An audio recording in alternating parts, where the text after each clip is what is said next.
ठीक है, तो अभी तक हम लोग बात कर रहे थे, जो हम लोग देख रहे थे अपना ट्रैफिक इंजीनियरिंग का सेकंड चैप्टर देख रहे थे।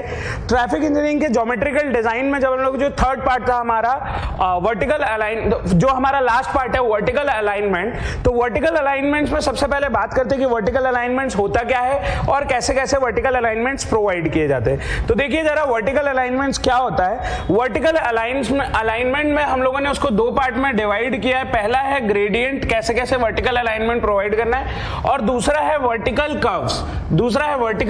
वर्टिकल कर्व्स को हम लोग बाद में देखेंगे। अभी हम लोग सबसे पहले बात करने वाले इसके फर्स्ट पार्ट के बारे में, दैट इज ग्रेडियंट के बारे में। ग्रेडियंट एग्जैक्टली क्या होता है और कैसे हम लोग ग्रेडियंट फाइंड करते हैं, उसके लिए देखिए या क्या ग्रेडियंट हम लोग हमारे पेवमेंट को प्रोवाइड करते हैं, उसके बारे में बात हो रही है। तो मैं सबसे पहले बात करता हूं, अगर मैं डेफिनेशन की बात करूं कि ग्रेडियंट क्या होता है, तो देखना जरा यहां पे ग्रेडियंट होता है हमारा, अगर मैं ग्रेडियंट की बात करूं तो ग्रेडियंट होता है rate of, gradient is rate of rise और gradient is rate of rise और fall along the length of road. ये है ग्रेडियंट का, अगर हम लोग बात करेंगे, ये है ग्रेडियंट का definition along the length of road। ये है ग्रेडियंट का डेफिनेशन अगर हम लोग बात कर रहे हैं। तो क्या बोल रहा है, ये बात कर रहा है रेट ऑफ राइज और फॉल की बात कर रहा है। किस रेट से हमारा व्हीकल, अगर हम लोग अलोंग द रोड जा रहे हैं तो किस रेट से ये एंगल बढ़ रहा है, ये हो गया, या किस रेट से ये एंगल कम हो रहा है, मतलब डाउनवर्ड डायरेक्शन में जा रहा है, तो ये हो गया। ठीक है, यहां से हॉरिजॉन्टल, अगर मैं बोलूं हॉरिजॉन्टल लाइन से ये नेगेटिव डायरेक्शन में जा रहा है, फॉल में जा रहा है या राइज में जा रहा है, इसी को बोला है हम लोगों ने, इसी को ग्रेडियंट बोला है हम लोगों ने। इसी को क्या बोला है हम लोगों ने, ग्रेडियंट बोल रखा है। अब ग्रेडियंट के बारे में बात करते हैं कि इसको कैसे रिप्रेजेंट किया जाता है ग्रेडियंट को। तो मैं बोल रहा हूं ग्रेडियंट को रिप्रेजेंट किया जाता है one vertical ratio x horizontal, one vertical ratio x horizontal. इसका मतलब है वो बोल रहे हैं one vertical ratio x horizontal, या इस टर्म में किया जाएगा, या बोल देंगे वन रेशियो एन एक्स में किया जाएगा, एक्स बोलो एन बोलो एक ही बात है, या एक्स परसेंटेज में किया जाएगा। ऐसे अलग अलग तरीके से रिप्रेजेंट किया जाता है। अब समझो जरा one vertical ratio x horizontal का क्या मतलब है, या वन इन एक्स का क्या मतलब है। इसका मतलब है कि आप ना एक, जब आप एक्स हॉरिजॉन्टल चल लेंगे उसके बाद आप वन यूनिट वर्टिकल डायरेक्शन में मूव करेंगे। सिमिलरली यहां पे देखो x डिस्टेंस जब चल लेंगे उसके बाद क्या करेंगे, वन यूनिट आप वर्टिकल डायरेक्शन में मूव करेंगे। तो ऐसे ऐसे जो आपका ग्राफ बनते जाएगा, उसके बाद आप सारे पॉइंट्स को जब कनेक्ट कर देते हो तो आपको दिखता है जो आपने प्रोवाइड किया वो एग्जैक्टली क्या ग्रेडियंट आप लोगों ने प्रोवाइड कर रखा है, उसके बारे में बात हुई है। सिमिलरली आप लोग देखेंगे जब हम लोग डाउनवर्ड ग्रेडियंट पे जा रहे हैं तब भी मैं यही बात कर रहा हूं कि आप वन ग्रेडियंट जब डाउन जाएंगे उसके बाद एक्स ग्रेडियंट आगे जाएंगे, एक्स डिस्टेंस आगे जाएंगे, फिर वन यूनिट डाउन जाके एक्स डिस्टेंस आगे जाएंगे।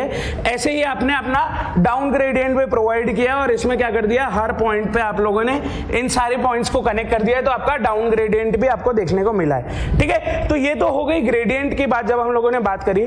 पर ग्रेडियंट को भी हम लोगों ने ना चार पार्ट्स में डिवाइड कर रखा है। वर्टिकल अलाइनमेंट में ग्रेडियंट को भी हम लोगों ने चार पार्ट में डिवाइड कर रखा है, that is ruling gradient, limiting gradient, exceptional gradient और मिनिमम ग्रेडियंट। अब देखो क्या डिफरेंस है इनका, कि क्यों हम लोगों ने इनको अलग अलग पार्ट्स में डिवाइड करा है और किस किस चीजों पे ये डिपेंड करते हैं, या इनका क्या ऑर्डर होना चाहिए, या एग्जाम में इसमें कैसे क्वेश्चन फ्रेम होगा, वो बात कर रहे हैं। ठीक है, तो हम लोग देखते हैं जरा, देखो रूलिंग ग्रेडियंट का क्या डेफिनेशन होता है। तो रूलिंग ग्रेडियंट का डेफिनेशन बोलता है it is the gradient which a designer wants to provide to the vertical profile of the road, hence it is known as design gradient. It depends on a type of terrain, speed and pulling power of the vehicle. ठीक है, अब मैं आपको बताता हूं क्या बोलना चाह रहे हैं वो रूलिंग ग्रेडियंट के बारे में, क्या बोलना चाह रहे हैं।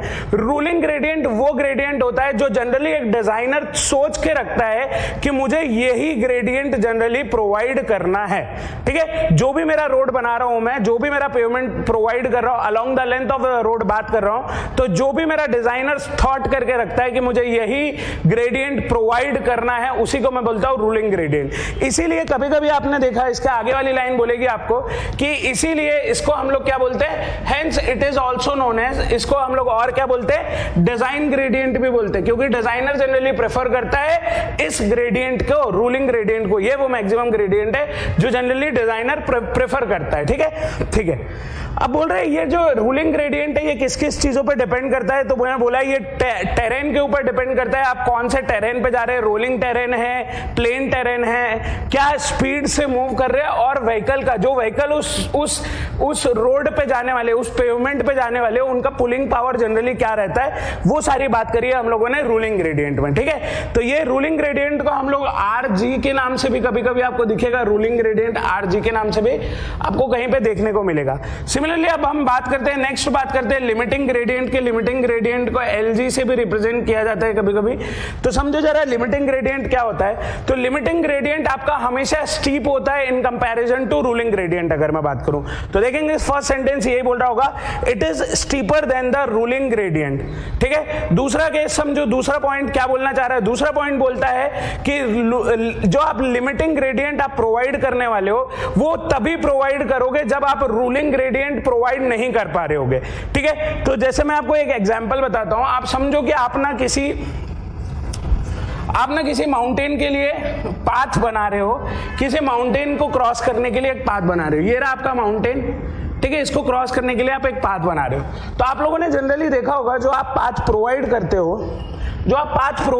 हो, जनरली ऐसा जाता है वो पूरा गोल गोल गोल गोल घूम के, ऐसे आप पाथ बनाते हो टॉप तक जाने के लिए कैसे भी, ठीक है। अभी देखो क्या हो रहा होगा, सिनेरियो में क्या हो रहा होगा, जो आपने इस पे रूलिंग ग्रेडियंट प्रोवाइड करा होगा, पर यहाँ पे कुछ ऐसा सिनेरियो आ रहा होगा कि उस पहाड़ को कट कर पाना, हमारे अकॉर्डिंग कट कर पाना थोड़ा सा टफ हो रहा होगा। तो वहां पे हमने क्या किया होगा, यहाँ पे ऐसा शेप ना देके ये जो जा रहा है इसकी जगह हम लोगों ने थोड़ा सा ज्यादा एंगल प्रोवाइड कर दिया होगा। तो थोड़ा सा ज्यादा एंगल प्रोवाइड कर दिया होगा, मतलब यहां तक जैसे सेम आया, उसके बाद कुछ ऐसा एंगल हम लोगों ने आगे जाके प्रोवाइड कर दिया होगा। तो यही बता रहा है वो कि जब आप एक्स्ट्रा एंगल प्रोवाइड कर देते हो टू अवॉइड जो भी सिचुएशन बीच में आ रहा है ना, और ऐसा भी ना हो कि आपका जो कॉस्ट ऑफ कंस्ट्रक्शन है वो बहुत ज्यादा बढ़ जाए, या मैं बोल रहा हूं कि रूलिंग ग्रेडियंट के टाइम पे आपका कॉस्ट ऑफ कंस्ट्रक्शन बहुत ज्यादा आ रहा है, तो आप क्या प्रोवाइड कर दोगे, लिमिटिंग ग्रेडियंट प्रोवाइड कर दोगे, ठीक है। पर एक चीज का हम लोगों को ध्यान रखना है, जब भी हम लोग लिमिटिंग ग्रेडियंट प्रोवाइड कर रहे हैं, वो चीज ये है, वो बोला जा रहा है कि कभी भी आपको पुलिंग पावर को हमेशा ध्यान में रखना है। ऐसा कभी भी नहीं होना चाहिए कि आपका पुलिंग पावर जो है, गाड़ी के व्हीकल का आपका पुलिंग पावर कम हो गया तो आपका व्हीकल जब उस ग्रेडियंट में मूव ही नहीं कर पाएगा, तो आपका ग्रेडियंट प्रोवाइड करने का कोई मतलब ही नहीं है, ठीक है, ठीक। थर्ड पॉइंट देखेंगे, जो थर्ड हमारा ग्रेडियंट है दैट इज एक्सेप्शनल ग्रेडियंट। मैं पहले आपको स्टेटमेंट रीड करके बताता हूं क्या बोल रहा है एक्सेप्शनल ग्रेडियंट। बोला it is steeper than the about to gradient and is provided only in side condition और situations are unavoidable, that is it is difficult to continue with the limiting gradient, ठीक है। वो बोल रहे हैं आपको ना, अब जब एक्सेप्शनल ग्रेडियंट कब प्रोवाइड करना चाहिए, उन्होंने बोला कि अब ऐसा कुछ कंडीशन आ गया है, ना आप लिमिटिंग ग्रेडियंट प्रोवाइड कर पा रहे हो, ना आप रूलिंग ग्रेडियंट प्रोवाइड कर पा रहे हो। तो क्या सिनेरियो बन रहा होगा, कुछ ऐसा हर्डल आ गया होगा बीच में कि आपको ना उससे ज्यादा ग्रेडियंट प्रोवाइड करना ही करना पड़ रहा होगा, और कुछ ऐसा ग्रेडियंट प्रोवाइड करना पड़ रहा होगा, अनअवॉइडेबल कुछ सिचुएशन ऐसी आ गई कि अब आपको जो ग्रेडियंट प्रोवाइड करना है वो बहुत टफ है प्रोवाइड करना।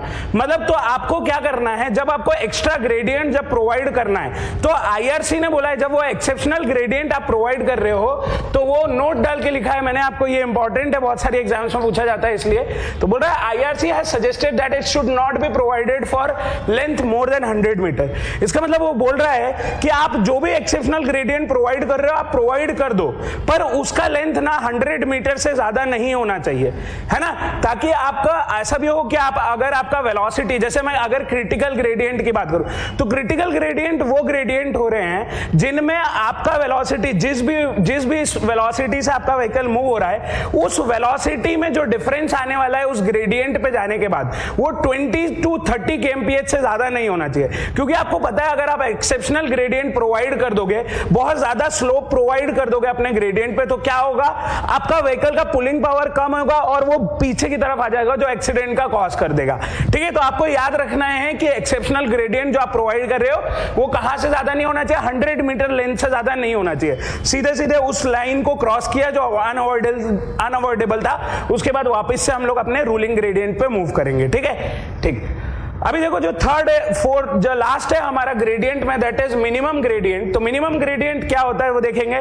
तो मिनिमम ग्रेडियंट बोल रहा है कि वो मिनिमम ग्रेडियंट हम लोगों को प्रोवाइड करना है जो सिर्फ हेल्प कर रहा है किसके लिए, वाटर को ड्रेन ऑफ करने के लिए। हमको कोई जरूरत नहीं है ग्रेडियंट प्रोवाइड करने की, बट स्टिल ड्रेनेज के पर्पज से हम लोग जो ग्रेडियंट प्रोवाइड कर रहे हैं उसको मिनिमम ग्रेडियंट बोलते हैं। और जनरली जो मिनिमम ग्रेडियंट हम लोग सीमेंट कॉन्क्रीट पेवमेंट के लिए यूज करते हैं दैट इज 1/500। ठीक है, ऐसे ही कच्चा रोड के लिए हम लोग जनरली यूज करते हैं 1/200। ठीक है, तो अभी मैं आपको नेक्स्ट एक टेबल दिखाने वाला हूं कि हम लोग जनरली किस किस पेवमेंट के लिए, किस किस टेरेन के लिए कौन कौन सा क्या ग्रेडियंट जनरली प्रोवाइड करते हैं। ठीक है, तो देखिए जरा मेरा टेबल।